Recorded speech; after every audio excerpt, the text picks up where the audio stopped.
Kisah klasik pemasaran, Polo Ralph Lauren berawal dari nol lalu menggurita. Permasalahan yang sering dialami oleh banyak perusahaan adalah cara mengakses segmen pasar baru dan memperkenalkan produk baru dengan resiko serta biaya seminimal mungkin. Polo Ralph Lauren menemukan solusi permasalahan ini dengan mengembangkan portofolio merek secara kreatif. Keberhasilan ini menjadikan merek produknya terkenal di seluruh dunia. Kerajaan retail pakaian ini dimulai ketika pendiri perusahaan Ralph Lauren terlahir dengan nama Ralph Lifshitz. Mulai terjun ke industri fashion pada tahun 1960-an. Saat itu ia memiliki profesi sebagai tenaga penjual dasi, tapi setelah beberapa waktu, Ralph berkeinginan mendesain dan menjual dasi dengan mereknya sendiri. Kendala yang dihadapi sangat klasik. Ralph tidak memiliki pengalaman dalam pembuatan produk fashion. Pernyataan ini ia keluarkan saat diwawancarai oleh majalah Vogue pada tahun 1982. Meskipun demikian, Ralph merasa mengenal seluk-beluk dunia fashion dengan baik karena tumbuh di kota New York yang notabene adalah salah satu pusat fashion dunia.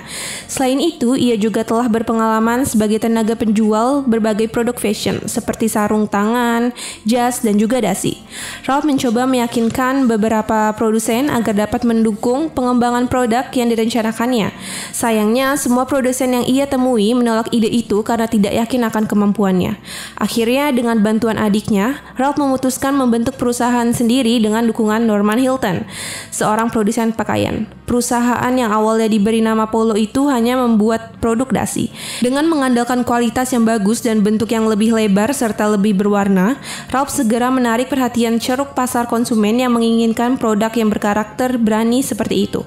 Tak lama kemudian, perusahaan melakukan pengembangan produk lain seperti kemeja, jas, dan juga pakaian olahraga. Untuk urusan distribusi, perusahaan mulai bekerjasama dengan sejumlah department store yang bersedia menampung produk baru ini. Produk Ralph memiliki positioning produk klasik, bercita rasa tinggi, klasik, elegan, dan juga berkualitas baik. Endorsement yang dilakukan terhadap produk-produk Ralph ditujukan untuk memperkuat karakter dan diferensiasi merek. Sejak tahun 1971, Ralph meluncurkan lini produk pakaian wanita dengan nama Ralph Lauren. Pemilihan merek ini disebabkan karena desainer itu telah memiliki asosiasi yang kuat dengan produk fashion wanita. Ralph memulainya dengan membuat produk kemeja wanita yang langsung menuai kesuksesan di pasar. Saat itu, produk ini tercatat berhasil meraih penjualan sebesar 10 juta US dollar. Namun, nama Ralph juga terkait erat dengan merek Polo yang lekat dengan fashion pria. Hal ini dapat menjadi kendala bila tidak ditangani dengan baik. Ralph Lauren terus menambah lini produk baik dari segi varian merek maupun varian produk dari masing-masing merek. Langkah ini gencar dilakukan oleh Ralph Lauren terutama sejak tahun 1980 sampai dengan 1990-an. Merek Polo telah melebar dari mulai kategori pria dengan gaya klasik seperti polo dan Ralph Lauren sampai dengan gaya modern seperti polo shirt dan juga polo sport.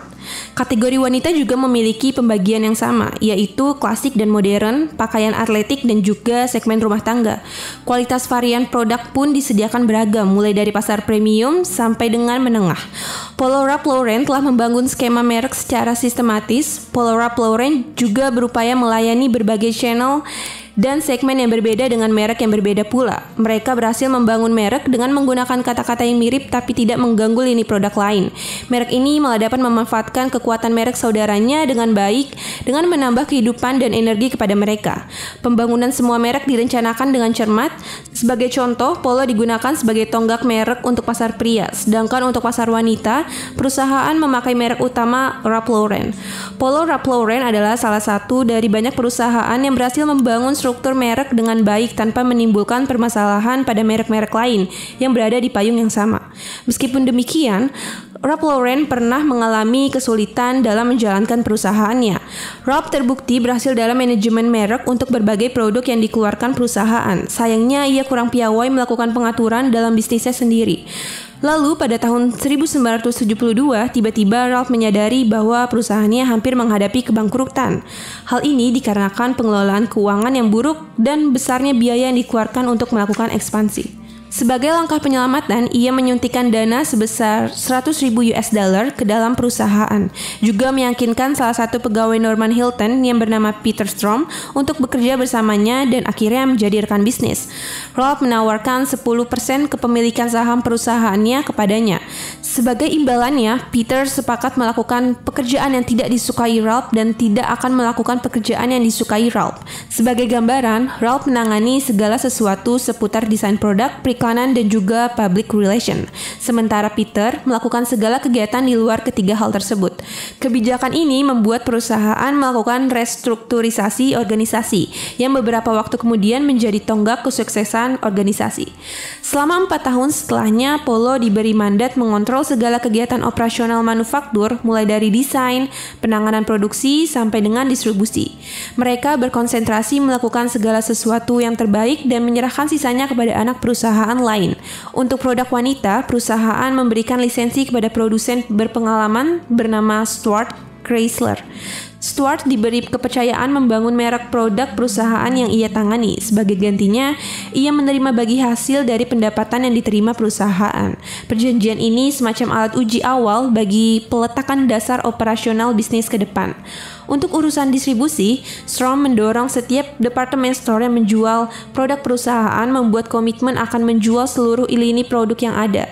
Dengan kebijakan ini, perusahaan dapat melakukan efisiensi, terutama dari segi administrasi, karena operasional menjadi lebih terintegrasi. Jumlah department store yang memenuhi komitmen itu sebanyak 2/3 dari jumlah awal, tapi mereka adalah pihak yang loyal kepada perusahaan. Akhirnya perusahaan berhasil mengamankan proses bisnis dari segi operasionalisasi dan kembali membangun merek yang kuat di Amerika Serikat.